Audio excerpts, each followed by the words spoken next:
Harry Potter and the Sorcerer's Stone, Chapter 1, The Boy Who Lived. Mr. and Mrs. Dursley of number 4 Privet Drive were proud to say that they were perfectly normal, thank you very much. They were the last people you'd expect to be involved in anything strange or mysterious because they just didn't hold with such nonsense. Mr. Dursley was the director of a firm called Grunnings, which made drills. He was a big, beefy man with hardly any neck, although he did have a very large mustache. Mrs. Dursley was thin and blonde and had nearly twice the usual amount of neck, which came in very useful as she spent so much of her time craning over garden fences, spying on neighbors. The Dursleys had a small son called Dudley, and in their opinion there was no finer boy anywhere. The Dursleys had everything they wanted, but they also had a secret, and their greatest fear was that someone would discover it. They didn't think they could bear it if anyone found out about the Potters. Mrs. Potter was Mrs. Dursley's sister, but they hadn't met for several years. In fact, Mrs. Dursley pretended she didn't have a sister because her sister and her good-for-nothing husband were as un-Dursleyish as it was possible to be. The Dursleys shuddered to think what the neighbors would say if the Potters arrived in the street. The Dursleys knew that the Potters had a small son too, but they had never even seen him. This boy was another good reason for keeping the Potters away. They didn't want Dudley mixing with a child like that. When Mr. and Mrs. Dursley woke up on the dull, gray Tuesday our story starts, there was nothing about the cloudy sky outside to suggest that strange and mysterious things would soon be happening all over the country. Mr. Dursley hummed as he picked out his most boring tie for work, and Mrs. Dursley gossiped away happily as she rustled a screaming Dudley into his high chair. None of them noticed a large, tawny owl flutter past the window. At 8:30, Mr. Dursley picked up his briefcase, pecked Mrs. Dursley on the cheek, and tried to kiss Dudley goodbye, but missed because Dudley was now having a tantrum and throwing his cereal at the walls. "Little tyke," chortled Mr. Dursley as he left the house. He got into his car and backed out of number 4's drive. It was on the corner of the street that he noticed the first sign of something peculiar. A cat reading a map. For a second, Mr. Dursley didn't realize what. Then he jerked his head around to look again. There was a tabby cat standing on the corner of Privet Drive, but there wasn't a map in sight. What could he have been thinking of? It must have been a trick of the light. Mr. Dursley blinked and stared at the cat. It stared back. As Mr. Dursley drove around the corner and up the road, he watched the cat in his mirror. It was now reading the sign that said Privet Drive. No, looking at the sign. Cats couldn't read maps or signs. Mr. Dursley gave himself a little shake and put the cat out of his mind. As he drove toward town, he thought of nothing except a large order of drills he was hoping to get that day. But on the edge of town, drills were driven out of his mind by something else. As he sat in the usual morning traffic jam, he couldn't help noticing that there seemed to be a lot of strangely dressed people about. People in cloaks. Mr. Dursley couldn't bear people who dressed in funny clothes, the get-ups you saw on young people. He supposed this was some stupid new fashion. He drummed his finger on the steering wheel, and his eyes fell on a huddle of these weirdos standing quite close by. They were whispering excitedly together. Mr. Dursley was enraged to see that a couple of them weren't young at all. Why, that man had to be older than he was, and wearing an emerald green cloak? The nerve of him! But then it struck Mr. Dursley that this was probably some silly stunt. These people were obviously collecting for something. Yes, that would be it. The traffic moved on, and a few minutes later, Mr. Dursley arrived in the Grunnings parking lot, his mind back on drills. Mr. Dursley always sat with his back to the window in his office on the 9th floor. If he hadn't, he might have found it harder to concentrate on drills that morning. He hadn't seen the owls swooping past in broad daylight, though people down in the street did. They pointed and gazed open-mouthed as owl after owl sped overhead. Most of them had never seen an owl, even at night time. Mr. Dursley, however, had a perfectly normal, owl-free morning. He yelled at 5 different people. He made several important telephone calls and shouted a bit more. He was in a very good mood until lunchtime, when he thought he'd stretch his legs and walk across the road to buy himself a bun from the bakery. He'd forgotten all about the people in cloaks until he passed a group of them next to the baker's. He eyed them angrily as he passed. He didn't know why, but they made him uneasy. This bunch were whispering excitedly too, and he couldn't see a single collecting tin. It was on his way back past them, clutching a large donut in a bag, that he caught a few words of what they were saying. "The Potters, that's right! That's what I heard! Yes, their son Harry." Mr. Dursley stopped, dead. Fear flooded him. He looked back at the whisperers as if he wanted to say something to them, but thought better of it. He dashed back across the road, hurried up to his office, snapped at his secretary not to disturb him, seized his telephone, and had almost finished dialing his home number when he changed his mind. He put the receiver back down and stroked his mustache, thinking, no, he was being stupid. Potter wasn't such an unusual name. He was sure there were lots of people called Potter who had a son called Harry. Come to think of it, he wasn't even sure his nephew was called Harry. He'd never even seen the boy. It might have been Harvey or Harold. There was no point in worrying Mrs. Dursley. She always got so upset at any mention of her sister. He didn't blame her if he'd had a sister like that. But all the same, those people in cloaks. He found it a lot harder to concentrate on drills that afternoon, and when he left the building at 5 o'clock, he was still so worried that he walked straight into someone just outside the door. "Sorry," he grunted as the tiny old man stumbled and almost fell. It was a few seconds before Mr. Dursley realized that the man was wearing a violet cloak. He didn't seem at all upset at being almost knocked to the ground. On the contrary, his face split into a wide smile, and he said in a squeaky voice that made passers-by stare, "Don't be sorry, my dear sir, for nothing could upset me today. Rejoice, for you know who has gone at last. Even muggles like yourself should be celebrating this happy, happy day." And the old man hugged Mr. Dursley around the middle and walked off. Mr. Dursley stood rooted to the spot. He had been hugged by a complete stranger. He also thought he had been called a muggle, whatever that was. He was rattled. He hurried to his car and set off for home, hoping he was imagining things, which he had never hoped before because he didn't approve of imagination. As he pulled into the driveway of number 4, the first thing he saw, and it didn't improve his mood, was the tabby cat he'd spotted that morning. It was now sitting on his garden wall. He was sure it was the same one. It had the same markings around its eyes. "Shoo!" said Mr. Dursley loudly. The cat didn't move. It just gave him a stern look. Was this normal cat behavior, Mr. Dursley wondered? Trying to pull himself together, he let himself into the house. He was still determined not to mention anything to his wife. Mrs. Dursley had a nice, normal day.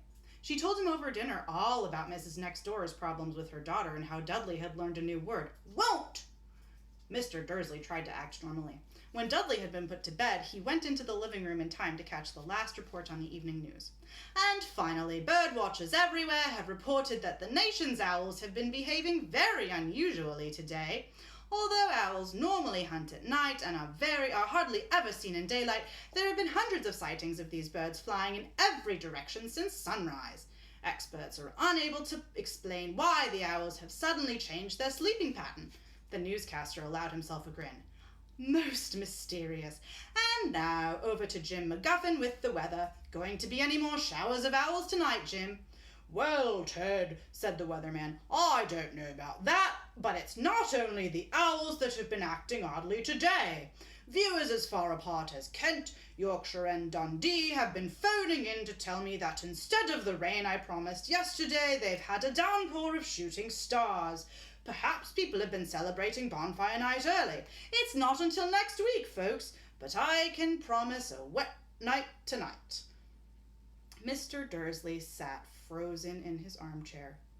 Shooting stars all over Britain? Owls flying by daylight?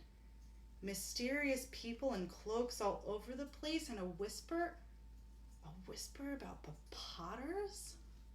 Mrs. Dursley came into the living room carrying 2 cups of tea. It was no good. He'd have to say something to her. He cleared his throat nervously. "Petunia, dear, you haven't heard from your sister lately, have you?" As he had expected, Mrs. Dursley looked shocked and angry. After all, they normally pretended she didn't have a sister. "No," she said sharply. "Why?" "Funny stuff on the news," Mr. Dursley mumbled. "Owls, shooting stars, and there are a lot of funny-looking people in town today." "So?" snapped Mrs. Dursley. "Well, I just thought maybe it was something to do with, crowd." Mrs. Dursley sipped her tea through pursed lips. Mr. Dursley wondered whether he dared tell her he'd heard the name Potter. He decided he didn't dare. Instead, he said as casually as he could, "Their son, he'd be about Dudley's age now, wouldn't he?" "I suppose so," Mrs. Dursley said stiffly. "What's his name again? Howard, isn't it?" "Harry. Nasty common name, if you ask me." "Oh, yes," said Mr. Dursley, his heart sinking horribly. "Yes, I quite agree." He didn't say another word on the subject as they went upstairs to bed. While Mrs. Dursley was in the bathroom, Mr. Dursley crept to the bedroom window and peered down into the front garden. The cat was still there. It was staring down Privet Drive as though it were waiting for something. Was he imagining things? Could all this have anything to do with the Potters? If it did, if it got out that they were related to a pair, well, he didn't think he could bear it. The Dursleys got into bed. Mrs. Dursley fell asleep quickly, but Mr. Dursley lay awake, turning it all over in his mind. His last comforting thought before he fell asleep was that even if the Potters were involved, there was no reason for them to come near him and Mrs. Dursley. The Potters knew very well what he and Petunia thought about them and their kind. He couldn't see how he and Petunia could get mixed up in anything that might be going on. He yawned and turned over. It couldn't affect them. How very wrong he was. Mr. Dursley might have been drifting into an uneasy sleep, but the cat on the wall outside was showing no signs of sleepiness. It was sitting as still as a statue, its eyes fixed unblinkingly on the far corner of Privet Drive. It didn't so much as quiver when a car door slammed on the next street, nor when two owls swooped overhead. In fact, it was nearly midnight before the cat moved at all. A man appeared on the corner the cat had been watching, appeared so suddenly and silently you'd have thought he'd just popped out of the ground. The cat's tail twitched and its eyes narrowed. Nothing like this man had ever been seen on Privet Drive. He was tall, thin, and very old, judging by the silver of his hair and beard, which were both long enough to tuck into his belt. He was wearing long robes, a purple cloak that swept the ground, and high-heeled, buckled boots. His blue eyes were light, bright, and sparkling behind half-moon spectacles, and his nose was very long and crooked, as though it had been broken at least twice. This man's name was Albus Dumbledore. Albus Dumbledore didn't seem to realize that he had just arrived in a street where everything from his name to his boots was unwelcome. He was busy rummaging in his cloak, looking for something, but he didn't seem to realize he was being watched because he looked up suddenly at the cat, which was still staring at him from the other end of the street. For some reason, the sight of the cat seemed to amuse him. He chuckled and muttered, "I should have known." He found what he was looking for inside his pocket. It seemed to be a silver cigarette lighter. He flicked it open, held it up in the air, and clicked it. The nearest street lamp went out with a little pop. He clicked it again. The next lamp flickered into darkness. 12 times he clicked the put-outer until the only lights left on the whole street were two tiny pinpricks in the distance, which were the eyes of the cat watching him. If anyone looked out of their window now, even beady-eyed Mrs. Dursley, they wouldn't be able to see anything that was happening down on the pavement. Dumbledore slipped the put-outer back in his cloak and set off down the street toward number 4, where he sat down on the wall next to the cat. He didn't look at it, but after a moment he spoke to it. "Fancy seeing you here, Professor McGonagall." He turned to smile at the tabby, but it had gone. Instead, he was smiling at a rather severe-looking woman who was wearing square glasses, exactly the shape of the markings the cat had had around its eyes. She, too, was wearing a cloak, an emerald one. Her black hair was drawn into a tight bun. She looked distinctly ruffled. "How did you know it was me?" she asked. "My dear Professor, I've never seen a cat sit so stiffly." "You'd be stiff if you'd been sitting on a brick wall all day," said Professor McGonagall. "All day? When you could have been celebrating? I must have passed a dozen feasts and parties on my way here." Professor McGonagall sniffed angrily. "Oh, yes, everyone's celebrating all right," she said impatiently. "You'd think they'd be a bit more careful, but no, even the Muggles have noticed something's going on. It was on their news." She jerked her head back at the Dursleys' dark living room window. "I heard it. Flocks of owls, shooting stars. Well, They're not completely stupid. They were bound to notice something. Shooting stars down in Kent. I'll bet that was Daedalus Diggle. He never had much sense." "You can't blame them," said Dumbledore gently. "We've had precious little to celebrate for 11 years. "I know that," said Professor McGonagall irritably, "but that's no reason to lose our heads. People are being downright careless, out on the streets in broad daylight, not even dressed in muggle clothes, swapping rumours."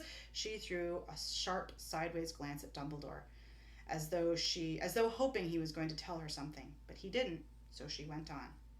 "A fine thing it would be if, on the very day you-know-who seems to have disappeared at last, the muggles found out about us all." "I suppose he really has gone, Dumbledore?" "It certainly seems so," said Dumbledore. "We have much to be thankful for. Would you care for a lemon drop?" "A what?" "A lemon drop. They're a kind of muggle sweet I'm rather fond of." "No, thank you," said Professor McGonagall coldly, as though she didn't think this was the moment for lemon drops. "As I say, even if you-know-who has gone, my dear Professor, surely a sensible person like yourself can call him by his name. All this you-know-who nonsense. For 11 years I have been trying to persuade people to call him by his proper name. Voldemort persuade people." McGonagall flinched, but Dumbledore, who was unsticking 2 lemon drops, seemed not to notice. "It will get so confusing if we keep saying you-know-who. I have never seen any reason to be frightened of saying Voldemort's name." "I know you haven't," said Professor McGonagall, sounding half exasperated, half admiring. "But you're different. Everyone knows you're the only one you know. Oh, all right.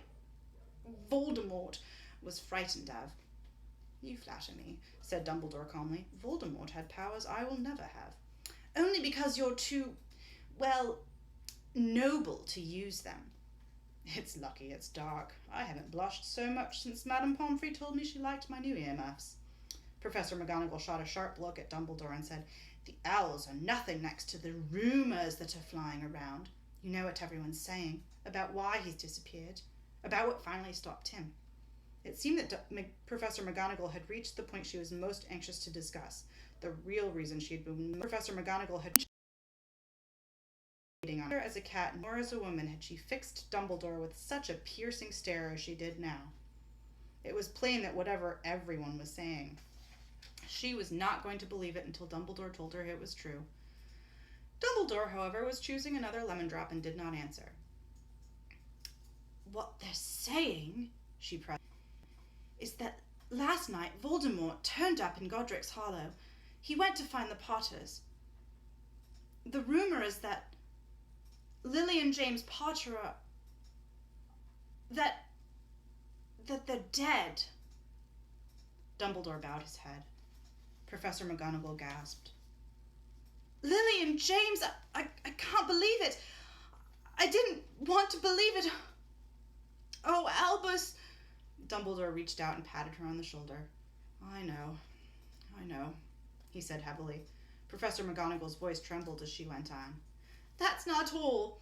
They're saying he tried to kill the Potter's son Harry, but he couldn't. He couldn't kill that little boy. No one knows why or how, but they're saying that when he couldn't kill Harry Potter, Voldemort's power somehow broke, and that's why he's gone." Dumbledore nodded glumly. It's true?" faltered Professor McGonagall. "After all he's done, all the people he's killed, he couldn't kill a little boy? It's just astounding, of all the things to stop him. But how in the name of heaven did Harry survive?"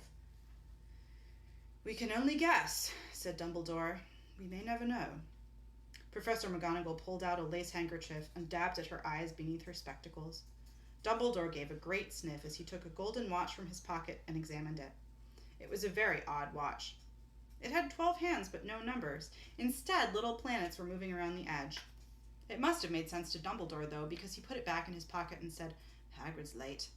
I suppose it was he who told you I'd be here, by the way." "Yes," said Professor McGonagall, "and I don't suppose you're going to tell me why you're here, of all places." "I've come to bring Harry to his aunt and uncle.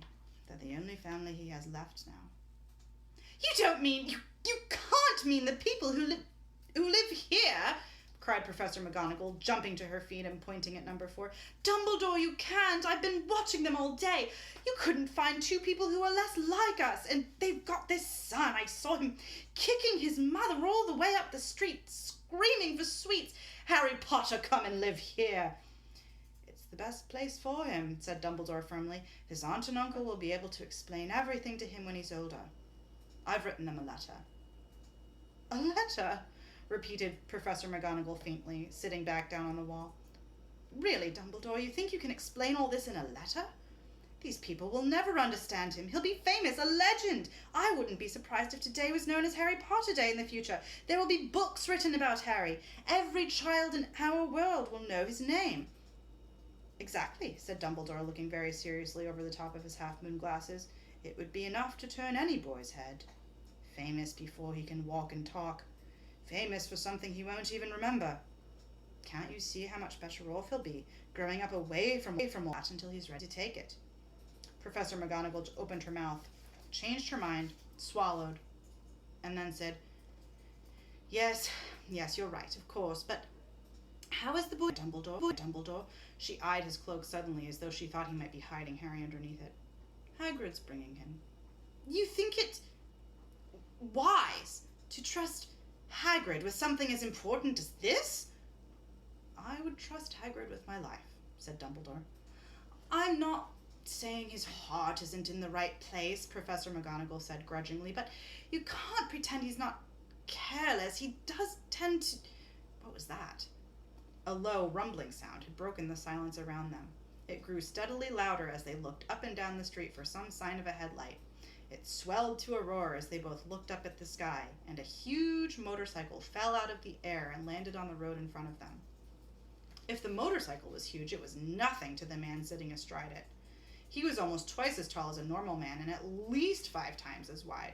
He looked simply too big to be allowed, and so wild. Long tangles of bushy black hair and beard hid most of his face. He had hands the size of trash can lids, and his feet in their leather boots were like baby dolphins. In his vast, muscular arms, he was holding a bundle of blankets. Hagrid, said Dumbledore, sounding relieved. At last. And where did you get that motorcycle? Borrowed it, Professor Dumbledore, sir, said the giant, climbing carefully off the motorcycle as he spoke. Young Sirius Black lent it to me. I've got him, sir. No problems, were there? No, sir. House was almost destroyed, but I got him out all right before the muggles started swarming around. He fell asleep as we was flying over Bristol. Dumbledore and Professor McGonagall bent forward over the bundle of blankets. Inside, just visible, was a baby boy, fast asleep. Under a tuft of jet black hair over his forehead, they could see a curiously shaped cut, like a bolt of lightning. Is that where... whispered Professor McGonagall. Yes, said Dumbledore. He'll have that scar forever. Couldn't you do something about it, Dumbledore? Even if I could, I wouldn't. Scars can come in handy. I have one myself above my left knee that is a perfect map of the London Underground. Well, give him here, Hagrid. We'd better get this over with. Dumbledore took Harry in his arms and turned toward the Dursleys' house. Could I say goodbye to him, sir? Asked Hagrid. He bent his great shaggy head over Harry and gave him what must have been a very scratchy, whiskery kiss. Then suddenly Hagrid let out a howl like a wounded dog. Shh! Hissed Professor McGonagall. You'll wake the muggles! Sorry, sobbed Hagrid, taking out a large spotted handkerchief and burying his face in it. But I can't stand it. Lily and James dead and poor little Harry off to live with muggles. Yes, it's all very sad, but get a grip on yourself, Hagrid, or we'll be found, Professor McGonagall whispered, patting Hagrid gingerly on the arm as Dumbledore stepped over the low garden wall and walked to the front door. He laid Harry gently on the doorstep, took a letter out of his cloak, tucked it inside Harry's blankets, and then came back to the other two. For a full minute, the 3 of them stood and looked at the little bundle. Hagrid's shoulders shook. Professor McGonagall blinked furiously, and the twinkling light that usually shone from Dumbledore's eyes seemed to have gone out. Well, said Dumbledore finally, that's that. We've no business staying here. We may as well go and join the celebrations. Yeah, said Hagrid in a very muffled voice. I'll be taking Sirius's bike back. Good night, Professor McGonagall. Professor Dumbledore, sir. Wiping his streaming eyes on his jacket sleeve, Hagrid swung himself onto the motorcycle and kicked the engine into life. With a roar, it rose into the air and off into the night. I shall see you soon, I expect, Professor McGonagall, said Dumbledore, nodding to her. Professor McGonagall blew her nose in reply. Dumbledore turned and walked back down the street. On the corner, he stopped and took out the silver put-outer. He clicked it once, and 12 balls of light sped back to their street lamps so that Privet Drive glowed suddenly orange, and he could make out a tabby cat slinking around the corner at the other end of the street. He could just see the bundle of blankets on the step of number 4. Good luck, Harry, he murmured. He turned on his heel, and with a swish of a cloak, he was gone.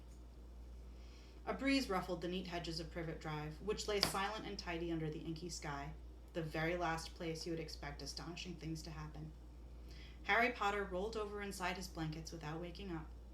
One small hand closed on the letter beside him, and he slept on, not knowing he was special, not knowing he was famous, not knowing he would be woken in a few hours' time by Mrs. Dursley's scream as she opened the front door and put out the milk bottles, nor that he would spend the next few weeks being prodded and pinched by his cousin Dudley. He couldn't know that at this very moment, people, meeting in secret all over the country, were holding up their glasses and saying in hushed voices, "To Harry Potter!"